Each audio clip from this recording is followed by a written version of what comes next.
you mentioned about the incense, like same with kind of candles and stuff like that. There's so many that people are buying and they're toxic. And is there a way for people to know which ones with the incense are okay and that they're not going to harm you? Because I know that you can buy them just for $2 or something like that, and they're doing damage to you. Is that something that you're conscious of?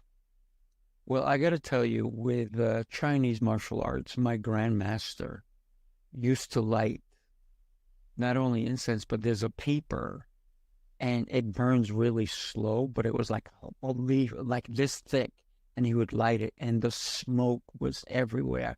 You couldn't even see the person 2 feet away. And that's how he used to have it. That's harmful.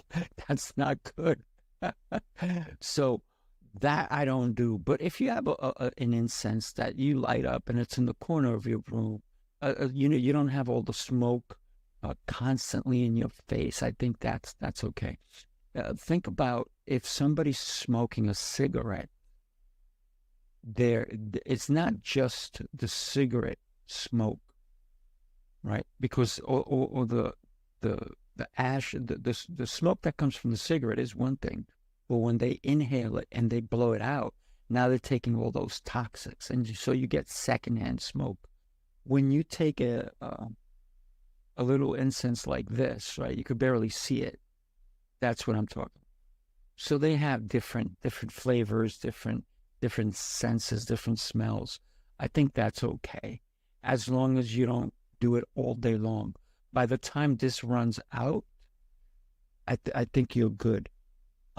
Lighting candles constantly all the time in a small space might not be good. Also, you have to be careful that you're not lighting anything on fire. So my facility in one of my martial arts schools is 10,000 square feet. And I light one candle in there so that my lobby smells good. The size of my lobby is the size of most martial arts schools. So when people come in, they get that refreshing smell. And it's funny because a lot of the people that come in, they're like, well, I like the candle you have today. So they don't come in and they don't smell like it's a martial arts school. Excuse me. It doesn't smell like a martial arts school. Why? Because my martial arts school is not a martial arts school. It's a second home. I make people feel comfortable. My martial arts school is not dirty. People walk into my martial arts school and they go, wow, this place is beautiful. I am very fortunate that I own a wood shop, so I built the whole place. I all the woodwork and everything. It doesn't look like a martial arts school. It looks like a fancy place.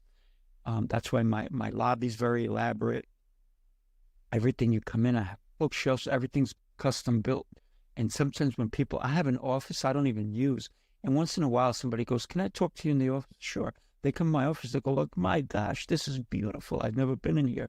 Like, you come anytime you like. That doesn't mean I'm going to go in it because I don't use my office, right? My office is anywhere you and I are going to have a conversation. That's my office. I don't do sales in my office. I do sales wherever you are. So if you want to ask me about membership, I'll say it in front of my other members. I have nothing to hide. So a lot of martial arts schools, they're like, oh, I got to go talk to them in private because, no, I will say, hey, look, if you like what we have going on here, come on in. And I know I went from incense to martial arts school, so I apologize for that.